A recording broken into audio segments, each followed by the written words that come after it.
Olá, meus queridos, tudo bem? Como vocês perceberam, nas outras aulas a gente vem falando sobre a água e hoje a gente vai conhecer 6 curiosidades sobre a água que você precisa saber.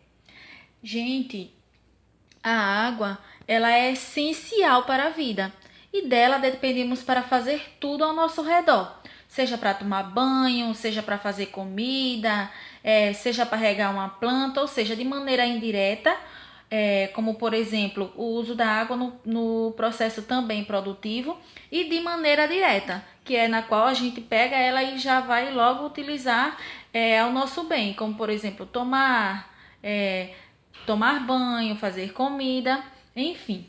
Além disso, gente, a água, ela também permeia diversos caminhos e ela está associada às nossas crenças, culturas, a religião, economia e praticamente tudo o que nos cerca.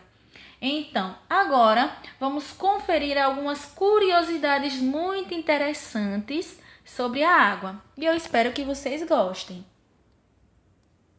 Bom, a primeira aqui é que a água, ela é única. Gente, a água, ela é a única substância que se apresenta de forma natural nos 3 estados físicos da matéria: sólido, líquido e gasoso.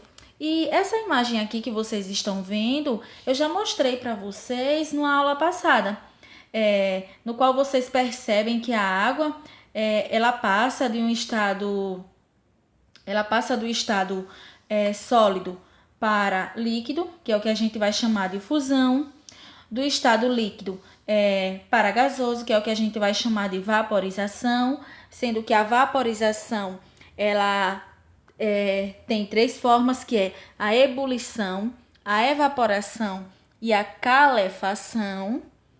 E também a liquefação, que é da qual ela passa do estado gasoso para o líquido, e a solidificação, na qual ela passa do estado líquido para sólido. E também a gente tem aí a sublimação, que é quando essa substância ela passa do estado sólido para gasoso. A segunda curiosidade que vocês vão saber hoje é que você sabia que a Terra ela tem um apelido? Sim, né? Que apelido é esse? Então, pessoal, certamente você conhece alguém pelo seu apelido, né? Ou talvez mesmo vocês tenham um. É, Vocês sabiam que o nosso planeta Terra, ele tem um apelido? E o apelido dele é Planeta Água ou Planeta Azul. E este apelido, gente, ele se deu pelo fato de 75% da superfície da Terra, ela é coberta por água. E o Brasil é o país que possui a maior quantidade de água doce do mundo, com cerca de 12% do total do planeta. Então, ao vocês observarem aí essa imagem que vocês estão vendo do nosso planeta Terra, agora vocês compreendem por que é que ele tem esse apelido? Vocês veem que grande parte dele, a maior parte, ela é coberta por água. Então é por isso que o nosso planeta Terra, ele é apelidado por planeta água ou planeta azul. Vamos lá. A terceira curiosidade que a gente vai falar hoje é: a água sobe na parede. Vocês já ouviram essa expressão? Então, gente, esse fenômeno da água subir pela parede, ele é chamado de capilaridade. E isso ocorre porque a parede, quando ela fica úmida, ela apresenta essas manchas, né? Na sua parte inferior, como vocês estão vendo aí. Ou até mesmo na casa de vocês, podem ter essas manchas. Então, e isso, gente, é ocasionado pela água. E a partir de então, essa parede ela fica mofada e acaba ficando com aquele cheirinho desagradável de mofo. Então, é por isso que a gente diz que a água ela sobe na parede. A próxima curiosidade que a gente vai falar é como colocar 74 litros de água em um copo. Será que é possível, gente? Tem como? Sim, gente. Isso pode parecer impossível, Mas para produzir um copo de 250 ml de cerveja, precisamos de 74 litros de água. Então, gente, esta água ela está dentro do conceito denominado water footprint ou pegada hídrica. Então, vocês podem estar se perguntando, mas professora, o que é isso? Gente, a pegada hídrica, ela é uma metodologia para mensurar a quantidade de água utilizada por pessoas, produtos, cidades e países. Ela é o volume de água utilizada e poluído em todo o processo de produção dos mais variados produtos. Ou seja, a sua quantificação da pegada hídrica, ela busca avaliar como as atividades humanas ou produtos específicos como que eles se relacionam com questões de escassez e contaminação da água. E também ele analisa como as atividades e produtos podem se tornar mais sustentáveis. Mas para vocês entenderem melhor, eu vou dar outros exemplos. Por exemplo, gente, a avaliação da pegada hídrica, ela irá depender do objetivo que se deseja atingir. Por exemplo, o foco de interesse ele pode se contabilizar a pegada hídrica de um país, uma bacia hidrográfica ou um estado. O interesse também pode ser determinar a pegada hídrica de uma empresa ou de um produto específico. Vamos lá ao exemplo. Para a produção de apenas uma xícara de café, são necessários 130 litros de água. Aí vocês podem estar se perguntando, professora, isso é verdade?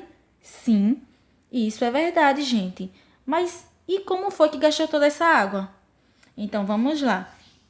Gente, primeiro, para essa quantificação é necessário considerar toda a água utilizada desde o plantio até o processo da produção do grão ou pó de café. Então, por exemplo, desde lá, quando plantou, até quando foi feito o pó. Então, em todo esse processo, foram gastos 130 litros de água. Vou dar outro exemplo. Para a produção de 1 kg de carne bovina, são necessários 15.415 litros de água. E isso inclui, gente, água envolvida no processo de criação do gado, desde a sua alimentação, como também a manutenção de serviços, de higiene e cuidado, e posteriormente no processo de abate e processamento da carne até o mercado consumidor. Então, isso é o que a gente vai chamar de pegada hídrica. Outro exemplo que eu vou dar para vocês aqui para a produção de uma barra de chocolate de 100 gramas, são necessários 1.700 litros de água. Então, gente, esse é o conceito que a gente vai chamar de water footprint, ou pegada hídrica. A próxima curiosidade que a gente vai falar é essa aí que vocês estão vendo, que é qual o peso de uma nuvem. Vocês já se perguntaram, gente, qual o peso de uma nuvem? Então, de acordo com o pesquisador Peg Lemony, ele é do Centro Nacional de Pesquisas Atmosféricas. De acordo com ele, o peso exato de uma nuvem cúmulos, que é essa que vocês estão vendo aí, ele é de 500 toneladas, gente. E esse peso ele equivale a 125 elefantes adultos. Será que pesa? Que interessante, né? A próxima curiosidade é caminhões-pipa e água. Então, gente, o Comando Militar do Nordeste ele tem um importante papel quando se trata da distribuição de água. Uma vez que no semiárido, o volume de água potável ele é distribuído por mês em caminhões-pipa, que é esse que vocês já devem ter visto. E ele, gente, esses caminhões-pipa, ele é de 2,2 bilhões de litros de água, ou seja, eles carregam 2,2 bilhões de litros de água por mês. E essa quantidade de água, gente, ela daria para encher mais de 800 piscinas olímpicas.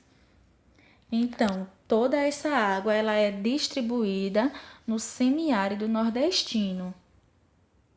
Agora a gente vai falar um pouco sobre a estação de tratamento de água. Mas aí vocês podem estar se perguntando, professora, e o que é isso? Qual a finalidade? Então, gente, uma estação de tratamento de água, ela tem a finalidade de tornar a água dos mananciais, ou seja, dos nossos rios, tornar ela límpida, ou seja, em boas condições para que a gente possa fazer uso dela quando ela chega em nossas casas. Isso porque muitas vezes a água dos rios elas podem estar contaminadas ou poluídas. E aí vocês podem se perguntar, professora, e existe diferença entre contaminação e poluição? Sim, gente, existe.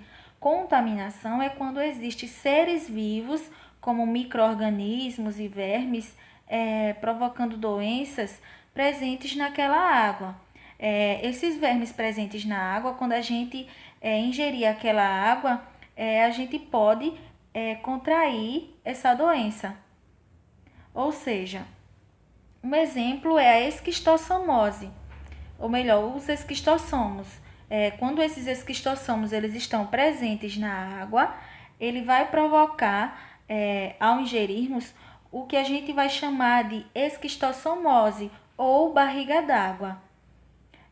E agora, a poluição é a existência de substâncias tóxicas em excessos presentes na água. Um exemplo é quando existe mercúrio ou óleo presente na água. Essa presença dessas duas substâncias, a gente vai dizer que essa água ela está poluída. E agora, vamos falar um pouquinho das etapas de tratamento? Então, vamos lá. A primeira etapa que a gente vai falar é a captação. A captação, gente, como é que ela vai ocorrer? A água sem tratamento e imprópria para o consumo humano, ela vai ser retirada dos mananciais, ou seja, vai ser retirada lá do nosso rio.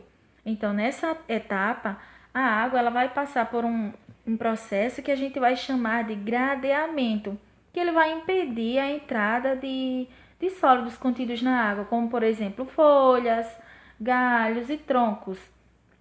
Então, esse processo a gente vai chamar aí de captação, e nessa etapa de captação vai ter o que a gente chama de gradeamento.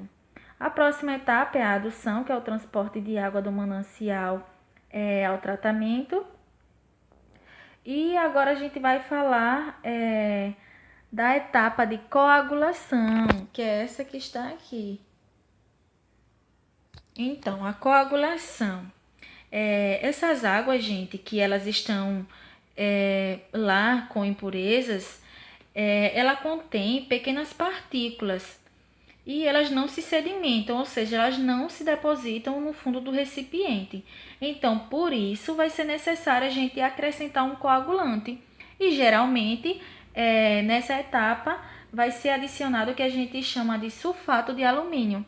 E a partir de então, esse sulfato de alumínio, ele vai ajudar a esses sedimentos, a eles formarem pequenos coágulos. E a partir de então, vai formar, essa vai formar partículas, e essas impurezas da água, ela vai facilitando a remoção na decantação. Então, esses coagulantes, gente, eles são insolúveis na água e eles também vai formar pequenos grãos, que é o que a gente vai chamar ali de coagulação. A próxima etapa é o que a gente vai chamar de floculação, que a água ela vai ser agitada fortemente por cerca de 30 segundos, gente, por um agitador mecânico.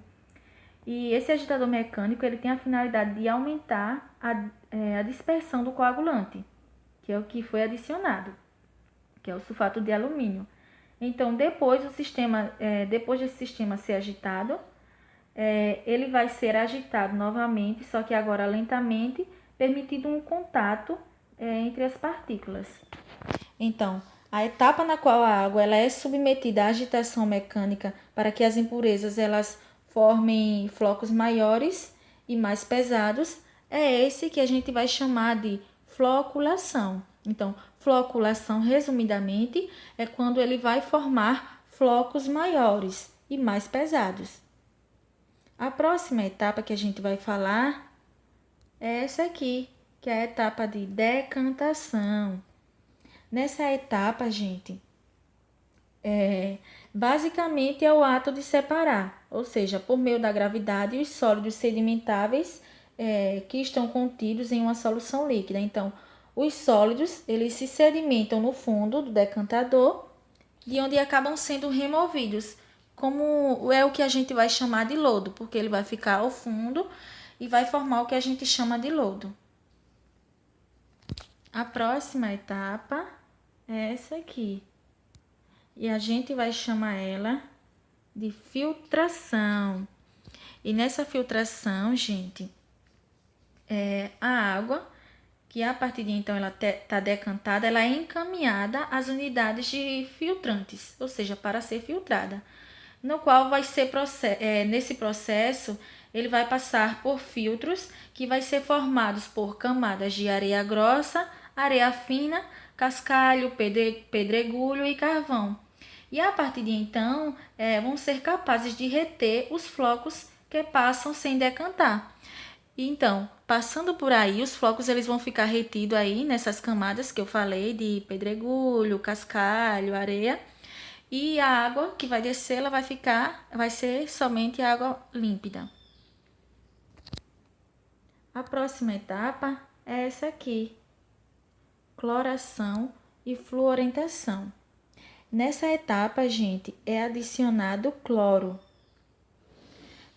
Primeiro, na cloração, é adicionado cloro. E vocês podem se perguntar, mas por que é adicionado? Então, esse cloro ele é adicionado para matar os micro-organismos presentes na água. E a fluorentação é o processo no qual é adicionado flúor nessa água. Então, esse processo de adicionar flúor é o que a gente vai chamar de fluorentação. E vocês podem se perguntar também, mas por quê? Para evitar, gente, cáries, né, nos nossos dentes. Em seguida, a água ela vem para cá, que é o que a gente vai chamar de reservatório, que a água ela vai ser armazenada.